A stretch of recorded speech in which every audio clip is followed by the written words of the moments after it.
Christmas 2014 is a very special one for me and for those who knew and loved Susan. This will be the first anniversary of Susan's passing on Christmas Day 2013. I had hoped by this time that I would have, along with a friend, finished the book about Bronya Roslovsky's life during the Holocaust that Susan toiled over so long, but as with many things, there is still much left to do. However, it is with the intention of finishing Susan's last scholarly contribution that keeps her memory bright for me. I was at an Egyptian exhibit at the Denver Museum of Nature and Science this summer, and from an exhibit I noted two beliefs that were fundamental to the Egyptian burial preparations. These beliefs were, number one, to speak the name of the dead is to make them live again. Number two, to write something down is to make it come true. I really like these two beliefs, and I encourage everyone to speak Susan's name to make her live again. In that spirit, I would like to record my comments from Susan's graveside service last December 28th while we look at the pictures of her life and the people she loved. By looking at these pictures, I have in a sense written about her life, and for those who see these pictures, it makes her life come true. The music that starts this video is from Mozart's Requiem. It was one of Susan's favorite pieces of classical music. Tradition played an important role in Susan's life and our life together. Christmas is always a time for traditions, and it was a highlight of our year. Walking down memory lane was one of Susan's favorite activities that played into a lot of our traditions. Foremost was the recitation of family stories, including talking about the origins of beloved family knickknacks and furniture.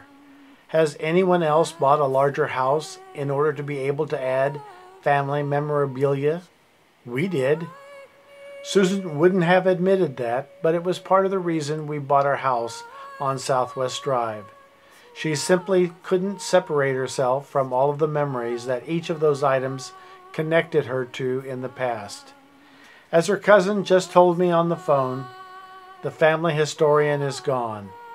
How many other people will know the connection, for example, between Robert F. Gillum and Amanda Lawson? Susan loved to talk, even when the nurses had her on her side, or she had a thermometer in her mouth, or was inhaling levobuterol through a nebulizer. Susan was still talking.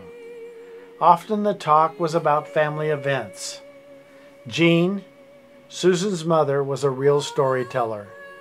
And in the manner of true storytellers, Jean and then Susan would tell the stories over and over again. Because you don't want to waste a good story, and that's how tradition is handed down. Family was very important to Susan, and as some members of her immediate family drifted away, she embraced the Pentland clan as her own. And at that same time, she collected new friends who became our family as well. Many of those friends came from her varied interests. Animals were high on her list. When the deer were in danger of being shot at Lions Lake, Susan and Faye went into action for Bambi. When a racist organization with neo-Nazi ties sought campus recognition, Susan and Kathy were at the forefront of exposing the organization. When Google searches gave equal importance to Holocaust denial organizations and the Holocaust Museum, Susan and Shelley were contacting Google Inc. about their unintentional muddying of historical accuracy. And the list goes on.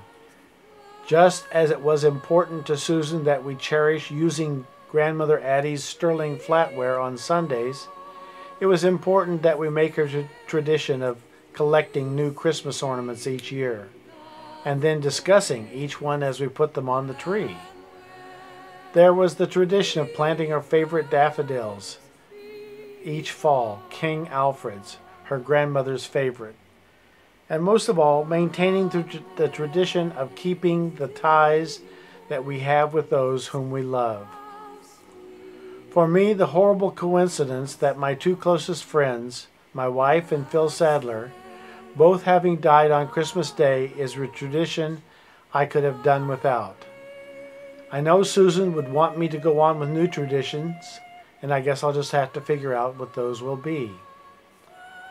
What I do know is that at least 2 rabbis said Kaddish for Susan, and that would have pleased her a great deal, as no one loves tradition more than the Jews. I received a note from Rabbi Leibowitz which sums up Susan beautifully. Susan was an indefatigable researcher, an inspired writer, and above all, a woman possessed of a marvelous soul.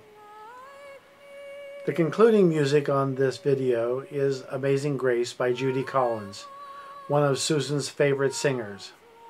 The song has a strong folk tradition, and Missouri folklore was one of Susan's great passions.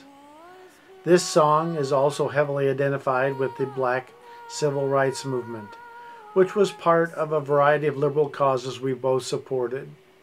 Animal rights, civil rights, gay rights, women's rights, Holocaust remembrance, etc.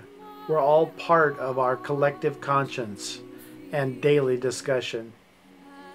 It seems only fitting to conclude a memorial of Susan's life with a song that includes the words, "Through many dangers, toils and snare, I have already come." Because Susan's perseverance through many physical toils were possible because of her powerful intellect, compassion, and above all, strength of character, which is another way of saying she was really a hardhead.